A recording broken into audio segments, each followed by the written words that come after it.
Welcome back to Primetime Sports Sunday.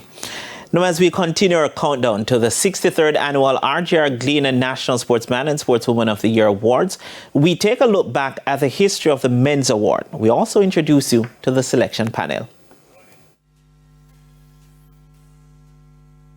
Whereas there have only been 4 sporting disciplines to have won the National Sportswoman of the Year, 7 disciplines have won the Men's Award. Athletes from boxing, athletics, cycling, swimming, table tennis, cricket and football have won the National Men's Honour.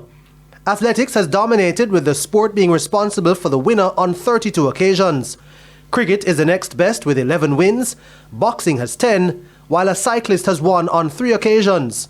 2 swimmers have won the award, while only 1 table tennis player and 1 footballer has ever been named Sportsman of the Year. Since boxer Nicholas Axman Walters won the award in 2014, all winners have come from athletics, with Usain Bolt winning twice, Omar McLeod, Frederick Dakers, Tajay Gale, Hansel Parchment and Rashid Broadbell all winning since. This year, the frontrunner for the Sportsman of the Year award is world 400-meter champion Antonio Watson.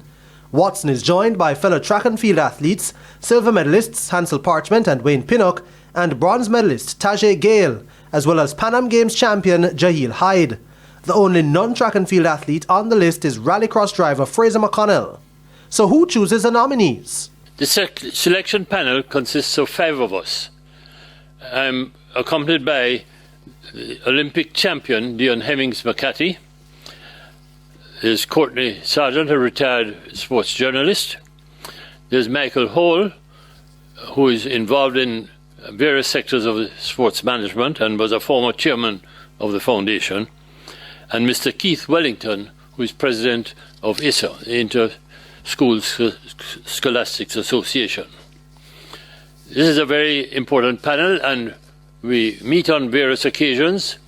We keep being updated throughout the year on performances by the RJR Sports Department, and we meet and discuss these and measure the performances against the criteria. The 63rd annual RJRGLEANER Sports Foundation National Sportsman and Sportswoman of the Year Awards will be held on Friday, January 19 at the Jamaica Pegasus Hotel in Kingston. Live coverage can be seen on TVJ, TVJ Sports Network and One Spot Media, with radio coverage on Hits 92 FM.